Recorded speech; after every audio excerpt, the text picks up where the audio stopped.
Queridos irmãos e irmãs, hoje, o segundo domingo depois da Páscoa, é também chamado o Domingo da Divina Misericórdia, porque hoje nós celebramos esta festa de um significado tão grande, a festa da Divina Misericórdia.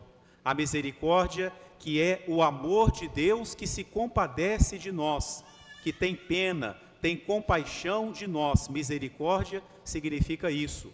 E por que nós celebramos a festa da Divina Misericórdia nesse domingo, no segundo domingo da Páscoa, ao concluir a oitava da Páscoa? Porque as leituras de hoje nos falam de diversas manifestações da misericórdia de Deus. Nós já estamos tendo, mas daqui a pouco o rito propriamente dito do batismo, o batismo de 3 crianças. A segunda leitura nos fala do sangue e da água. Jesus veio não somente com a água, mas diz a palavra de Deus, com a água e o sangue, os 2 símbolos dos sacramentos, principalmente a água, símbolo do sacramento do batismo. É a misericórdia de Deus que nos purifica, que nos acolhe como seus filhos. Mas é sobretudo no Evangelho que nós temos em Jesus várias manifestações da misericórdia de Deus. As atitudes de Jesus no Evangelho de hoje mostram como ele é misericordioso. Primeiro sinal da misericórdia, São João fala aqui dos diversos sinais. O primeiro sinal da misericórdia de Jesus foi o fato de ele ir até os apóstolos. Durante a paixão de Jesus, os apóstolos o abandonaram. Talvez se fosse com o coração mesquinho que muitas vezes nós temos, se um de nós tivesse ressuscitado naquele momento e tivéssemos sido abandonados pelos nossos amigos no momento mais difícil da nossa vida, será que depois da ressurreição nós iríamos procurar exatamente aqueles que nos abandonaram, aqueles que fugiram, aqueles que estavam ao nosso lado o tempo todo e que na hora do sofrimento fugiram?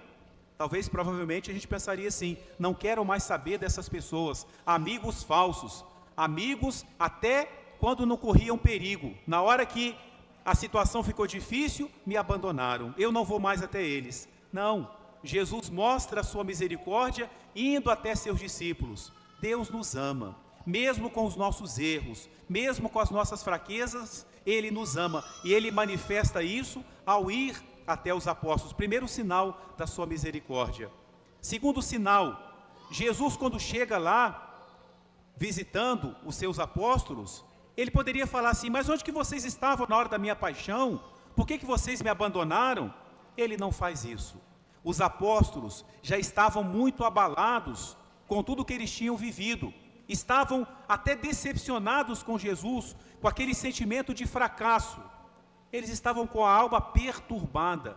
Por isso Jesus não dirige uma palavra de censura aos apóstolos, uma palavra de recriminação. Qual é a primeira palavra de Jesus ressuscitado para os apóstolos? A paz esteja com vocês. O que eles mais precisavam era isso, essa paz. Paz que não é simplesmente ausência de guerra, paz que não é simplesmente não brigar, paz que é um sentimento, uma atitude do coração que se sente seguro diante das dificuldades, diante daquilo que pode causar medo. O coração se sente seguro, se sente fortalecido. É isso que Jesus deseja aos apóstolos, ao dizer na primeira aparição 2 vezes para eles: a paz esteja convosco. Mais uma manifestação da misericórdia de Jesus nesse dia. Ele sopra sobre os apóstolos, o sopro que é o símbolo do Espírito, e fala assim: recebam o Espírito Santo. Os pecados daqueles que vocês perdoarem ficarão perdoados. Os pecados que vocês não perdoarem ficarão retidos, não serão perdoados. Aqui, Jesus não está falando, como ele falou em outro momento, de que nós devemos nos perdoar mutuamente. Não é os 70 vezes 7 aqui não. Aqui não se trata do perdão que nós damos uns aos outros. Não. Aqui ele está falando do perdão de Deus para cada um de nós. Por isso que ele fala para os apóstolos: recebam o Espírito Santo, a quem vocês perdoarem os pecados, serão perdoados. A misericórdia de Deus, que deixou para nós o caminho do seu perdão. Queridos irmãos e irmãs, agora na Semana Santa, muitos fizeram a experiência da misericórdia de Deus ao se confessarem. Você que se confessou e ouviu o padre te dizer: eu te absolvo dos teus pecados, você pode ter certeza de que Deus te perdoou, porque é o próprio Jesus que deu esse poder aos seus ministros, o poder de perdoar os pecados. Esse é o caminho do perdão de Deus.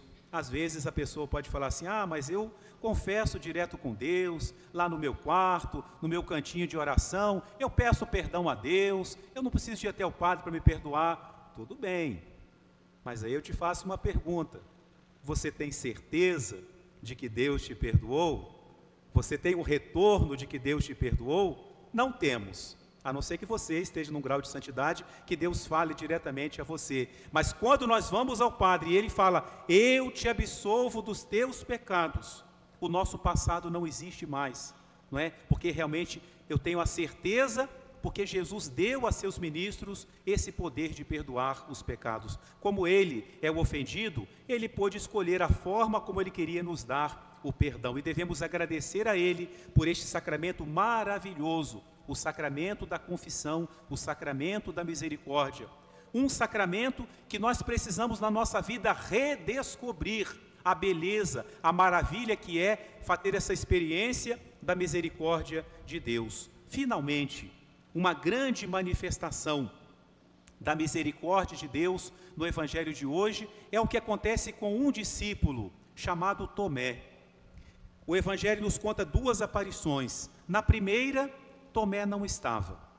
E quando ele chega à casa onde os discípulos estavam, o cenáculo, o ambiente já era outro. Aquele ambiente de tristeza, de decepção, de medo, com tudo que tinha acontecido com Jesus, já não existe lá. Tomé encontra os apóstolos felizes, e quando ele entra no cenáculo, os apóstolos falam para ele: Tomé, nós vimos o Senhor. É a grande mensagem da ressurreição: nós vimos o Senhor. E aí, Tomé fala: não é possível, não pode ser ele. E aí começa um diálogo dos apóstolos com Tomé para tentar convencê-lo de que era Jesus. E aí, geralmente, a gente carrega um pouco as tintas para dizer que Tomé era um homem teimoso, que Tomé era um homem incrédulo. Daí vem até a expressão: você parece um São Tomé, tem que ver para crer. Existe um pouco de verdade nisso, mas não é a única forma de olhar para Tomé. Talvez, mais do que um homem teimoso, mais do que um homem frio, que só acredita se aquilo estiver de acordo com a sua lógica, talvez mais do que isso, Tomé nos represente. Por quê? É o discípulo que ficou profundamente ferido com a paixão de Jesus. A dificuldade de Tomé em acreditar que Jesus ressuscitou foi por tudo aquilo que ele presenciou. Mas eu o vi na cruz, nós o vimos morto, ele foi sepultado, ele não reagiu. Quando disseram para ele descer da cruz, ele não desceu. Se ele não desceu da cruz, como é que ele saiu da sepultura? Eu não consigo acreditar. Eu prefiro entender assim a atitude de Tomé: uma alma ferida, uma alma abalada, mas não um homem incrédulo, não um homem que não acredite em Deus, que não dê crédito à autoridade de Deus. Não era isso. Era um homem que estava no momento em que a sua fé estava em crise, não por uma questão de inteligência, mas por aquilo que ele estava sofrendo. Nos representa ou não nos representa? Quantos momentos nós temos assim em nossa vida? Não é que nós não queiramos crer, mas há momentos que tudo se torna difícil, e a fé se torna também difícil.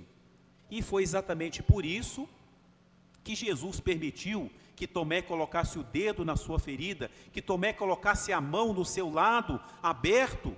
Se fosse que Tomé disse isso como que desafiando: eu só acredito se eu colocar a mão, como desafiando Jesus, Jesus não deixaria ele tocar nele, porque o motivo não seria bom. Mas Jesus, que conhecia o coração de Tomé e amava Tomé, teve misericórdia dele, não o abandonou. Para Tomé era necessário colocar a mão na ferida. Então Jesus fala na segunda aparição: Tomé, vem aqui, coloca aqui o teu dedo, coloca a tua mão no meu lado, não seja incrédulo, mas seja um homem fiel. E aí, nós vemos que realmente Tomé não era esse homem frio, incrédulo nesse sentido dessa frieza, porque ao tocar as chagas de Jesus, Tomé fez o que nenhum outro discípulo fez.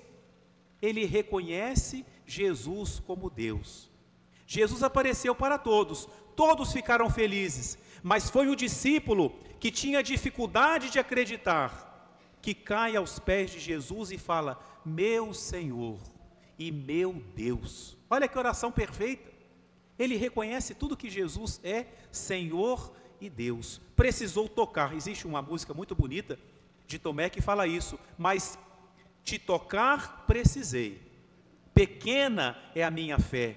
Precisou tocar, e Jesus é tão misericordioso que deixou que ele tocasse, para que a fé dele voltasse, e nesse momento voltou a fé de Tomé. E sabem por que nesse momento a fé de Tomé voltou?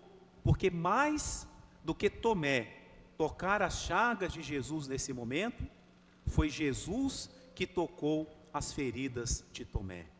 Jesus tocou profundamente o coração de Tomé e curou as feridas daquela alma, a ferida do medo, da decepção, da insegurança. Jesus curou o coração de Tomé. Queridos irmãos e irmãs, daqui a pouco vem na missa o momento da Sagrada Comunhão, em que nós recebemos o corpo de Cristo. E como é que Cristo está hoje? Ele está vivo, da mesma forma que ele apareceu para Tomé, e ainda hoje Jesus conserva as suas chagas, de maneira que quando nós comungamos, nós também tocamos as chagas de Cristo, porque ele vem até nós com as suas chagas, vivo como ele está. Então, quando nós formos comungar, ou quem não for fazer a sua comunhão sacramental, faça de modo espiritual a Jesus essa oração: Senhor, hoje, nesse domingo da misericórdia, eu toco as vossas chagas, feridas causadas pelo amor que o Senhor tem por mim, mas eu te peço, ao mesmo tempo que eu toco as suas feridas, toca também em mim nas minhas feridas, feridas que às vezes a gente nem conhece, mas que Deus conhece, que Jesus possa tocar em nós aquilo que está mais ferido, aquilo que mais precisa da sua misericórdia. Amém.